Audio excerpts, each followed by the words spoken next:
C'était il y a 15 ans. La France se réveillait horrifiée. Ce mardi 14 février 2006, la veille, Ilan Halimi, 24 ans, était découvert à demi-conscient près de la gare de Sainte-Geneviève-des-Bois, entièrement dénudé, menotté et bâillonné. Ilan présente des brûlures sur tout le corps. Transporté en urgence vers l'hôpital Cochin à Paris, Ilan quittera ce monde finalement en fin de matinée sans pouvoir expliquer le calvaire qu'il a visiblement vécu. Enlevé le 21 janvier 2006, Ilan Halimi sera séquestré 24 jours durant lesquels il sera victime des tortures du gang des barbares dirigé par Youssouf Fofana. Ce sont les stéréotypes antisémites les plus anciens qui ont mené à son assassinat. Les Juifs seraient riches et maniganceraient dans l'ombre. Je m'appelle Ruth Halimi, j'ai 3 enfants. C'était un jour d'hiver, il faisait de plus en plus froid. Et ma vie a basculé d'un coup. Qu'est-ce qui se passe? Dites-moi ce qui se passe! Quoi, Ilan? Quoi? Il est arrivé quoi? Il a quoi? Il a été enlevé. Enlevé? Comment ça? Je comprends pas. Qui aurait pu croire qu'une chose pareille pouvait arriver à Paris en 2006? Et pourtant, tout est vrai. Bien trop vrai. Vous l'avez peut-être reconnu, la bande-annonce du film d'Alexandre Arcadi, 24 jours, la vérité sur l'affaire Halimi, film conté par le personnage de Ruth Halimi, la mère d'Ilan. Un extrait qui fait froid dans le dos et qui résume plutôt bien le basculement dans le drame d'une famille. Retour justement ce matin sur les circonstances de cette tragédie. On en parle avec vous, Laurence Kahn. Et Laurence, peut-être faut-il rappeler qui était Ilan Halimi ? Au-delà de ce sourire éclatant, à jamais figé sur la photo, il était, selon les mots de Ruth Halimi, sa mère, un jeune homme séduisant et attachant. Ilan, qui naît le 11 octobre 1982, de son nom de naissance, Ilan Jacques Elie Halimi. Il est le fils aîné d'une famille juive marocaine. Il a 23 ans et travaille comme vendeur dans un magasin de téléphonie mobile du boulevard Voltaire à Paris, avant que son destin ne bascule. Il y a 15 ans, Ilan est donc enlevé dans les Hauts-de-Seine, dans la ville de Sceaux. Oui, nous sommes alors le 20 janvier 2006. Le jeune homme de 23 ans a rendez-vous avec une certaine Emma, rencontrée quelques jours plus tôt, mais le rendez-vous n'a rien de galant, il s'agit d'une appât.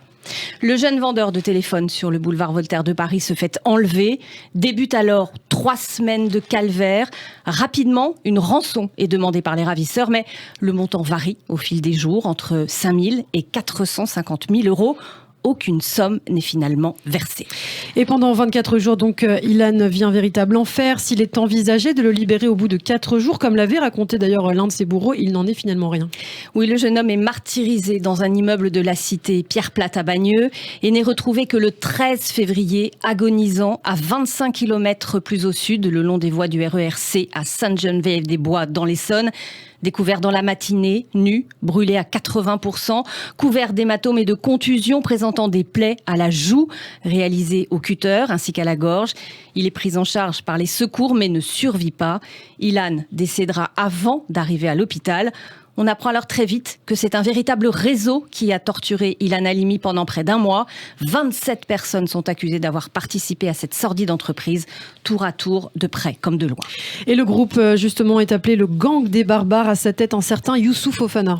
2 jours après le décès de la victime, le meurtrier d'alors 26 ans se réfugie en Côte d'Ivoire, mais il est arrêté sur place puis extradé avant d'être jugé aux côtés des autres bourreaux.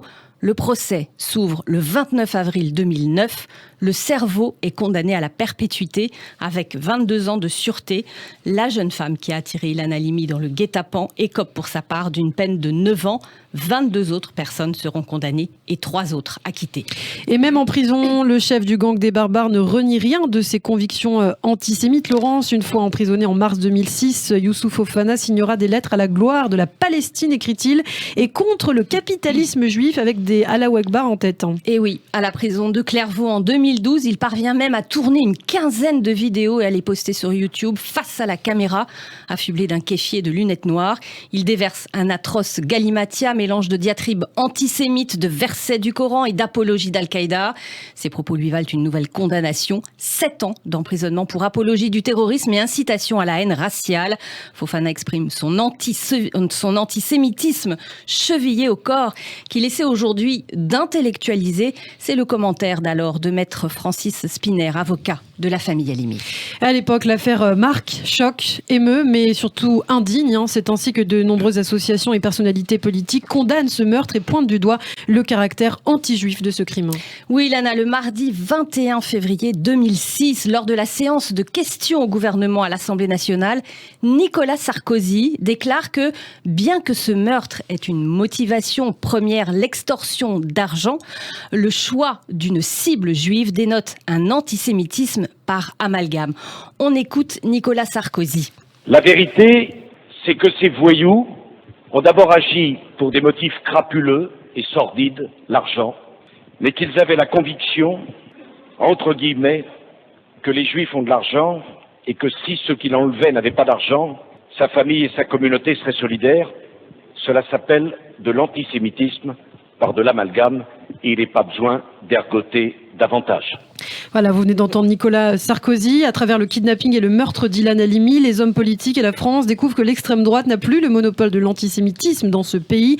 Et oui, c'est ce qu'expliquait d'ailleurs Elisabeth Badinter dans une interview donnée à l'Express en 2017, Laurence. Oui, Youssouf Fofana et son gang des barbares sont des jeunes de banlieue, souligne encore Elisabeth Badinter dans cette même interview. En conséquence, la gauche n'a plus l'épouvantail fédérateur d'extrême droite pour défiler.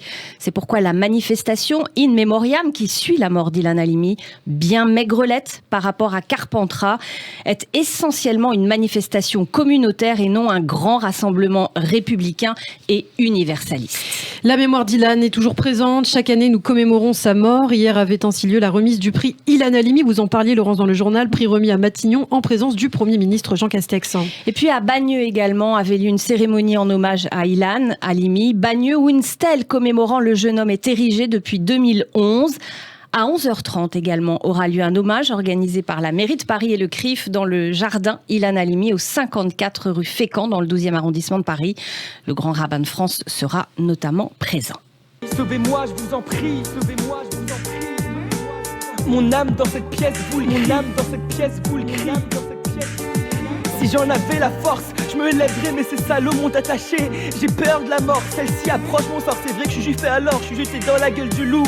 Mes frères les hommes, sauvez-moi de ces voyous. Je suis nu et avili par ces brutes au cœur noirci. Une larme percute ma joue comme cette arme qui touche mon cou. Reverrai-je le jour, reverrai-je mon amour. Je ne sais ce que je veux, c'est vivre, les pas attachés. Dans la tête d'Ilan Halimi, chanson signée Danny Diet Vibes à cause qu'on connaît très bien sur Radio J.